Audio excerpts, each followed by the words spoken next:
ദൈവസഹായം പിള്ളയുടെ തിരുനാളാണിന്ന്. എല്ലാവർക്കും തിരുനാളിന്റെ ആശംസകൾ. കഴിഞ്ഞ ആഴ്ച വലപ്പാട് ദേവാലയത്തിലെ ഒരു സായാഹ്ന ശുശ്രൂഷ കഴിഞ്ഞ് തിരിച്ച് വീട്ടിലേക്ക് പോരാൻ ബസ് കാത്തുന്ന സമയത്ത് രാത്രി അവസാനത്തെ ബസ്സും ഇല്ല എന്ന് പറഞ്ഞപ്പോൾ ഞാനിങ്ങനെ പ്രാർത്ഥിച്ചുകൊണ്ട് ബസ് സ്റ്റോപ്പിൽ നിൽക്കുമ്പോൾ ഒരു പിക്കപ്പ് വാൻ വന്ന് എൻ്റെ മുമ്പിൽ നിർത്തി ചോദിച്ചു, കോയമ്പത്തൂർക്ക് എങ്ങനെയാണ് പോകുക? ഞാൻ അദ്ദേഹത്തോട് പറഞ്ഞു, എൻ്റെ വീട് ആ മണ്ണുത്തി പരിസരത്താണ്, കോയമ്പത്തൂർക്ക് പോകുന്ന വഴിയിലാണ്. അദ്ദേഹം പറഞ്ഞു, ഈ വാഹനത്തിൽ പോരാമെങ്കിൽ പോരെ എന്ന് പറഞ്ഞു. ഞാൻ ആ വാഹനത്തിൽ കയറിയിരുന്നപ്പോൾ ഞാൻ കണ്ടത് വിശുദ്ധ ഗ്രന്ഥവും പരിശുദ്ധ വേളാങ്കണ്ണി മാതാവിന്റെ ഒരു സ്റ്റാച്ചുവും ഒരു ക്രൂശിത രൂപവുമാണ്.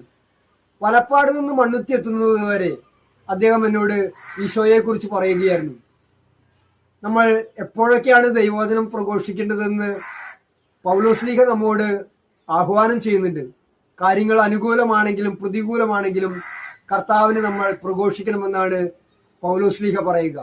സ്നേഹമുള്ളവരെ, ഇന്ന് ദൈവസഹായം പിള്ളയുടെ തിരുനാളാണ്. ഒരു പാറാവുകാരൻ മാനസാന്തരപ്പെട്ട കഥയാണ് ദൈവസഹായം പിള്ളയുടെ ജീവിതം. ഡച്ച് സൈന്യാധിപനായ ഡിലിനെ കാരാഗ്രഹത്തിൽ കിടക്കുമ്പോൾ തന്റെ പാറാവ് സൂക്ഷിപ്പുകാരനായ നീലകണ്ഠൻ പിള്ളയോട് പറഞ്ഞു, അപ്പോസ്തല പ്രവർത്തനം 16:31, കർത്താവായ യേശുവിൽ വിശ്വസിക്കുക, നീയും നിന്റെ കുടുംബവും രക്ഷ പ്രാപിക്കും. ആവർത്തിച്ച് എല്ലാ ദിവസവും ഇങ്ങനെ പറഞ്ഞപ്പോൾ ഈ യേശുവിനെ അറിയാനും യേശുവിനെ കുറിച്ച് വായിക്കാനും വിശുദ്ധ ഗ്രന്ഥം മുഴുവൻ വായിക്കാനും അങ്ങനെ മാമോദിസ സ്വീകരിക്കാനും പിന്നീട് ക്രിസ്തുവിനു വേണ്ടി മരിക്കാനും ആ നീലകണ്ഠൻ തയ്യാറായി. ലാസർ എന്ന പേരുള്ള ദൈവസഹായം പിള്ള എന്ന പേര് സ്വീകരിച്ച് അദ്ദേഹം ഈശോയെ രക്ഷകനും നാഥനുമായി സ്വീകരിച്ചു.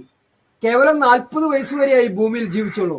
പക്ഷേ ആദ്യത്തെ ഭാരതത്തിലെ ആത്മായ രക്തസാക്ഷിയായി ഇന്ന് വിശുദ്ധനായി സ്വർഗത്തിൽ വാഴുകയാണ്. ഞാനും നിങ്ങളും വിളിക്കപ്പെട്ടിരിക്കുന്നത് വിശുദ്ധനാകാൻ വേണ്ടിയിട്ടാണ്.